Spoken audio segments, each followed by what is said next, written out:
L'ex-femme de mon fiancé a organisé son enterrement de vie de jeune fille avec une surprise. Mais il ne savait pas que j'avais une longueur d'avance et que j'avais mon propre plan choquant. J'ai 26 ans, femme. J'ai rencontré mon fiancé Peter, 30 ans, lors d'une course caritative. Il était l'un des organisateurs des prochains jours. Dans les semaines où nous sommes devenus très proches, il était divorcé et célibataire depuis son divorce il y a 1 an. Le nom de sa femme était Laura, et ils n'avaient pas d'enfants ensemble. Je n'ai jamais eu de relation sérieuse de ma vie jusqu'à ce moment-là. Chérie au lycée, ils ont divorcé à l'amiable lorsqu'ils ont réalisé tous les deux que rencontrer d'autres personnes valait mieux que rester ensemble. Même après le divorce, ils avaient une bonne relation. Laura avait presque la vingtaine, donc presque tout le monde dans sa vie la connaissait. Je l'ai rencontrée 2 fois pendant que nous étions ensemble. Les 2 rencontres ont été formidables. J'étais à l'aise avec leur relation après le divorce. Il semblait qu'ils avaient des limites claires et respectaient les priorités de chacun. Presque 1 an après avoir commencé à sortir ensemble, Peter et moi avons réalisé que notre relation devenait sérieuse. Nous nous sommes fiancés peu de temps après et avons convenu d'une date de mariage. Mais quelques incidents ont suivi. Nos fiançailles m'ont fait remettre en question ma vie amoureuse et la relation entre Peter et Laura. La première était l'aveu de Peter que Laura l'avait aidé à choisir une bague pour moi. C'était étrange de demander à son ex-femme de l'aider à choisir une bague de fiançailles pour son fiancé, mais je n'en ai pas fait toute une histoire. Le deuxième incident qui m'a donné l'idée était un commentaire de Laura Peter. Et j'ai parlé de la caractéristique physique que nous trouvons attrayante chez une personne. Peter m'a dit qu'à travers son histoire relationnelle, il avait réalisé qu'il avait un type. Laura était apparemment celle qui avait reconnu ses goûts. Après notre premier rendez-vous, Peter lui a envoyé ma photo. Elle a remarqué que j'avais la même couleur et la même texture de cheveux qu'elle, et lui a dit qu'elle était juste un peu moi. Ce commentaire m'a mis en colère jusqu'à ce que je me fiance. Je ne savais pas tout cela. Alors j'ai partagé mes inquiétudes avec Peter.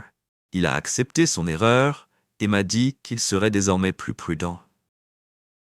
La prise de conscience que Laura avait encore un grand pouvoir dans la vie de Peter m'a troublé. Mon cerveau n'en voulait pas du tout à Peter. Je pensais qu'elle le manipulait. Mon amour pour lui m'avait aveuglé sur la possibilité qu'il puisse se tromper. Peter avait 2 frères, aînés dont j'étais également devenu très proche, tout comme ma dynamique avec ses amis. Peter m'avait dit que ses amis préparaient un enterrement de vie de garçon pour lui. Mes amis étaient contre les enterrements de vie de garçon. Alors nous voulions passer une journée ensemble dans un endroit calme avant que le meilleur ami de mon mariage, James Peter, organise l'enterrement de vie de garçon quelques jours avant l'enterrement de vie de garçon. James m'a dit qu'il voulait discuter de quelque chose de sérieux avec moi et m'a appelé immédiatement. Laura voulait faire partie de sa soirée bi. James avait prévu une soirée en man, mais Laura a appelé pour s'assurer qu'elle était là.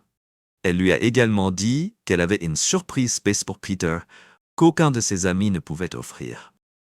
J'ai été embarrassé lorsque j'ai entendu les déclarations de Laura de la part de James, où le respect de soi de cette femme que James voulait craindre était présenté. J'avais dit cela à Peter et m'avait appelé. J'étais convaincu que Peter dirait non à sa demande. Nous avons déjà eu une conversation à propos de Laura dans laquelle j'ai exprimé mes inquiétudes. Je crois que Peter respecterait mes inquiétudes et lui dirait non. Alors j'ai demandé à James d'en parler avec Peter. James m'a demandé s'il serait possible pour moi de le rencontrer le soir, car j'étais libre après le travail. Je suis immédiatement allé le rencontrer. Quand je suis arrivé, j'ai vu que James était rejoint par 4 autres amis proches de Peter qui avaient du mal à prendre un bon départ. Au cours de la conversation, j'ai eu le sentiment que je n'allais pas aimer ce que j'allais dire. Quand James a parlé à Peter des demandes de Nora, Peter lui a demandé de l'inclure dans la fête. James se sentit étrange à propos de son idée surprenante et la partagea avec Peter. Peter en rit et dit « C'est ma dernière fête en tant que célibataire. Laissez Laura vous aider à rendre ce moment inoubliable pour moi. » Toi, ça a été ma première réaction d'amour et d'attention. J'avais beaucoup de respect pour la personnalité de Peter. Ce respect s'est effondré dès que je l'ai entendu répondre à James. Mon mariage n'était que dans une semaine. Je devais prendre une décision. J'ai appris autre chose de James et du groupe qui était là. Il déteste Laura depuis le lycée. Elle était une brute à l'époque, et elle a grandi aussi merdique que je le pensais. Tout le monde avait une haute opinion d'elle, m'a dit James, quand elle leur a même interdit de rencontrer Peter.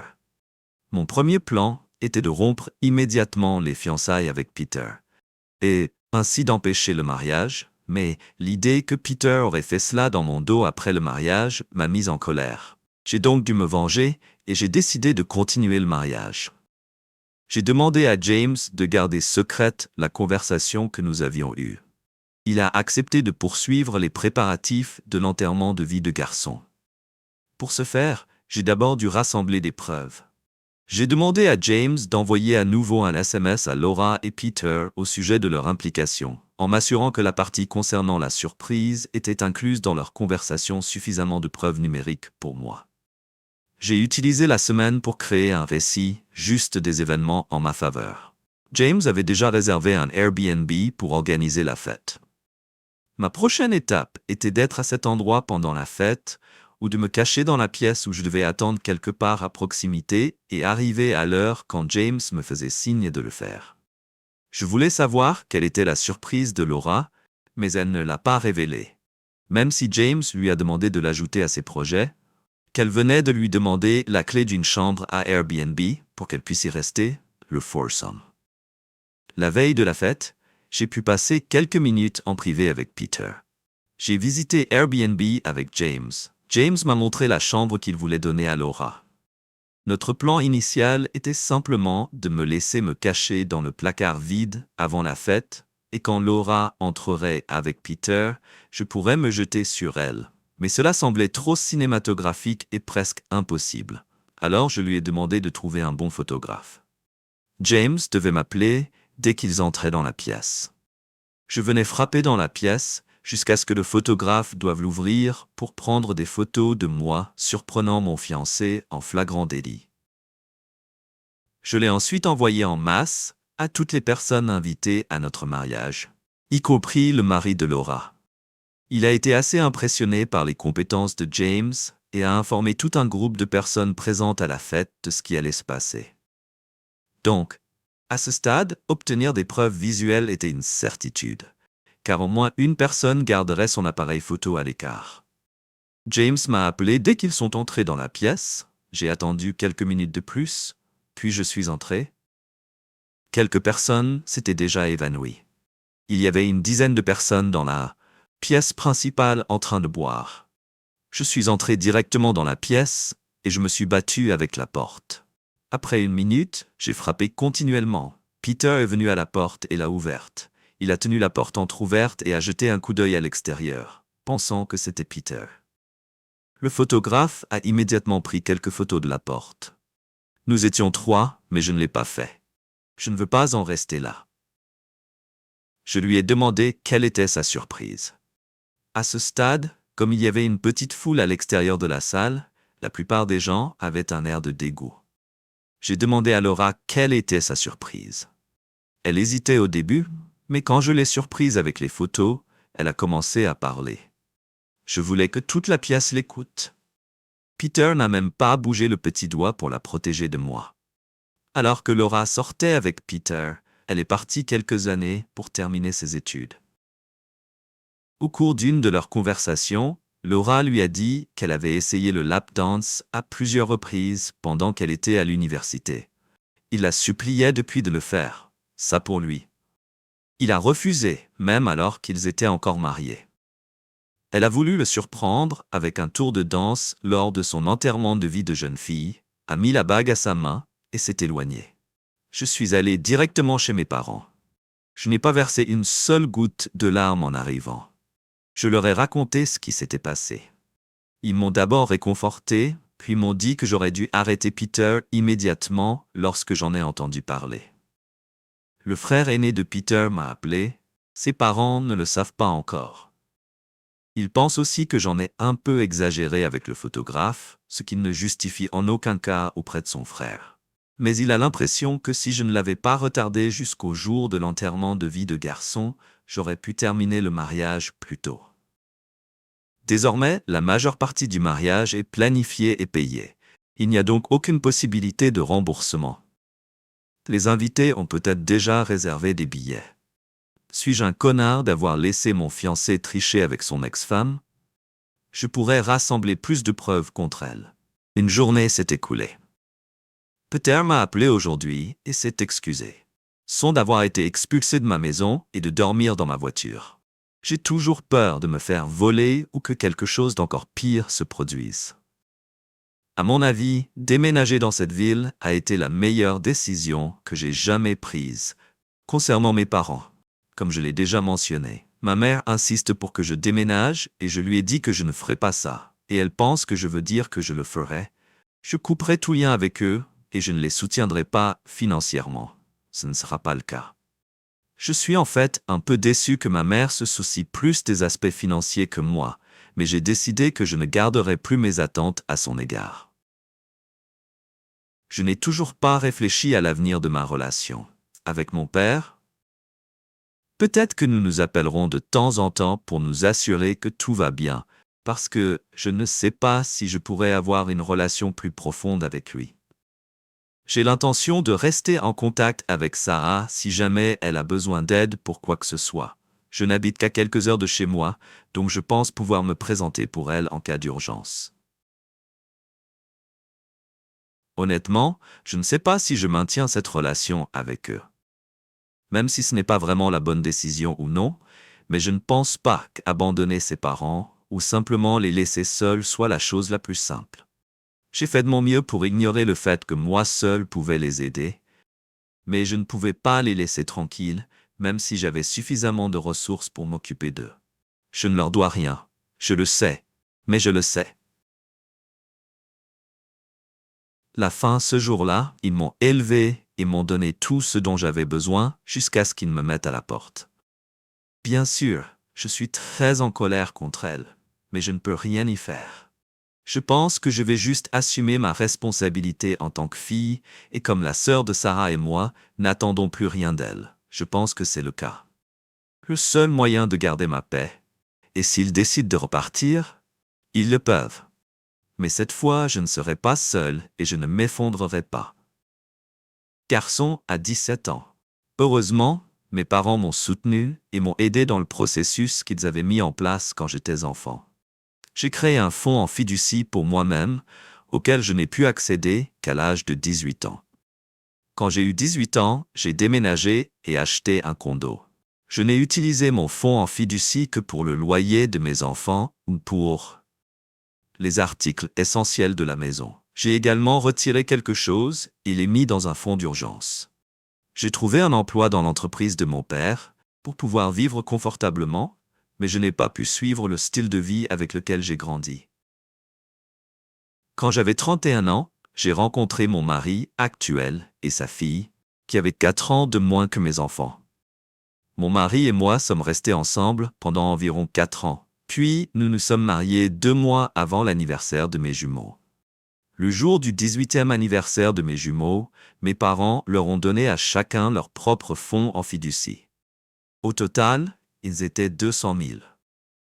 Mes jumeaux ont maintenant tous deux 22 ans et se portent bien tous les deux.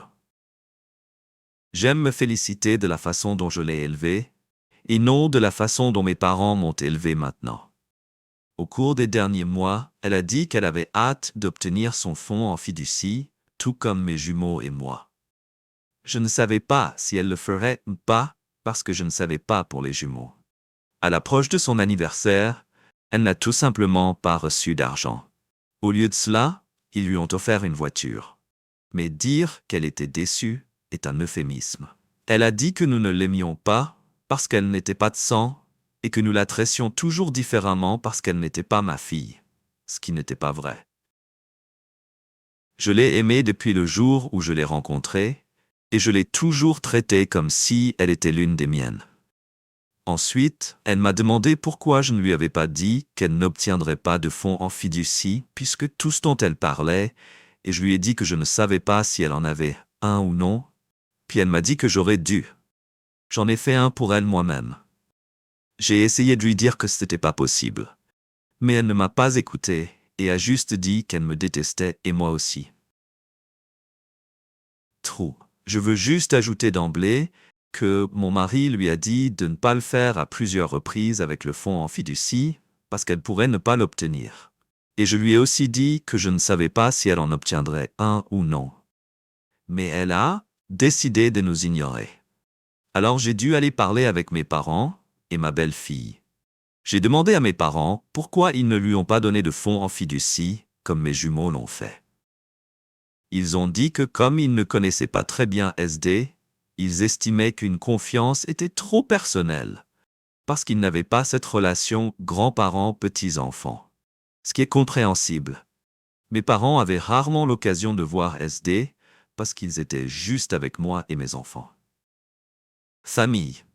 Le mari a emménagé quand nous nous sommes mariés, et ma mère et mon père aiment beaucoup voyager.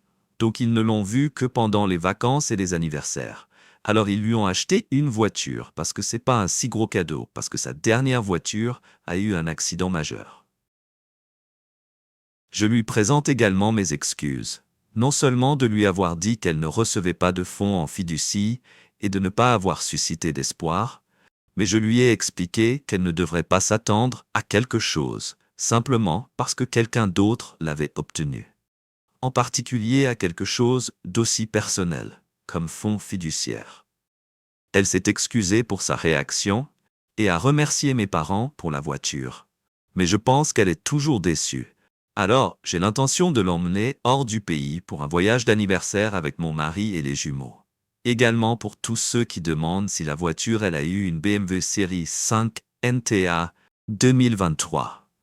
Personne n'a droit à l'argent de qui que ce soit, organique ou non. Si quelqu'un a la gentillesse de vous donner quelque chose, la réponse devrait toujours être « Merci ». Je n'en ai jamais plus attendu. C'est juste la nature humaine. Elle a besoin d'une stricte vérification de la réalité. Honnêtement, le fait qu'elle ait le droit de faire une telle crise de colère et de répondre par des commentaires « je te déteste » me fait penser qu'avec ce niveau de maturité, il est à son avantage de ne pas avoir un fonds en fiducie comme elle devrait le faire pour gagner autant. L'argent qu'elle doit apprendre à être reconnaissante et reconnaissante.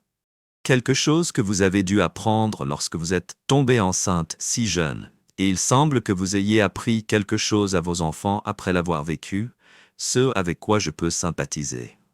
L'insécurité qu'elle ressent peut être la distinction qui vient de cela, qu'elle n'est pas biologiquement liée. Mais la façon dont elle a géré la situation inquiétante et décevante. On dirait que vos parents l'aiment et construisent une relation avec elle, mais ne la connaissent que depuis 4 ans. En réalité, il n'y a rien de mal à cela, sachant qu'ils n'ont pas économisé pour elle depuis des décennies, au lieu de se concentrer sur la manière dont elle pourrait renforcer les liens familiaux. Elle est blessée lorsqu'elle s'inquiète de l'argent pour l'école ou quelque chose du genre. Je suis sûr qu'elle pourrait vous approcher, vous et votre mari, même si vos parents font des demandes particulières de prêts, etc. Les mots-clés qui lui manquent sont gentillesse et gratitude. Je suis une femme de 33 ans, un homme de 46 ans, et je suis mariée depuis presque 1 an, et il a 2 fils de son précédent mariage. 13 hommes et 11 hommes. L'autre jour, il a emmené mon fils de 12 ans à l'anniversaire d'un de ses amis. Enfin, il voulait juste passer quelques heures dehors et jouer au football américain. Mon fils n'a aucun intérêt à jouer au football, mais il dit qu'il aime être dans des endroits où il y a beaucoup de grands garçons, parce qu'il trouve amusant d'être petit. Quand mon mari lui a dit que beaucoup de garçons du groupe seraient grands, il a voulu y aller, mais il n'a pas joué au football avec lui, il a juste regardé le match de l'extérieur, il a mangé des hamburgers avec les autres garçons, et c'est tout. Où le problème a commencé. Mon mari et les autres adultes étaient à une table différente et n'ont donc pas vraiment entendu ce qui se passait au début. Les enfants parlaient de filles Et la fille d'anniversaire a expliqué que la raison pour laquelle les femmes ne pratiquent généralement pas de sport physique comme le football est que si elles se blessent et saignent, elles ne peuvent plus tomber enceintes, et qu'il s'agit d'un problème médical. S'appelle la menstruation. Mon fils l'a corrigé et lui a expliqué ce qu'est la menstruation et comment fonctionnent les règles. Le problème est que le garçon a alors pleuré lorsqu'il a dit à son père que mon fils l'avait mis mal à l'aise et avait gâché son anniversaire. Aucun des autres enfants ne s'est senti insulté. Juste lui. Mon mari pense que je devrais lui dire, même s'il n'y a absolument rien de mal à ce que mon fils soit informé des problèmes féminins. Je suis devenue plus discrète avec cette information lorsque je parle à un autre garçon de son âge. Je ne pense pas qu'il ait fait quelque chose de mal. Je dirais même qu'il a rendu un bon service aux enfants en leur apprenant que je ne me dispute généralement jamais avec mon mari. Un conflit impersonnel à ce sujet me fait douter que je puisse peut-être le faire. Je me trompe un peu. Je suis le AO-NTA. Tant que les informations fournies par votre enfant sont correctes, je ne vois aucun mal. C'est bien mieux que de le désinformer. Ce n'est pas comme s'il avait dit spontanément « Laissez-moi vous dire comment, pendant ses heures de travail, il avait entendu des informations erronées et les avait corrigées. »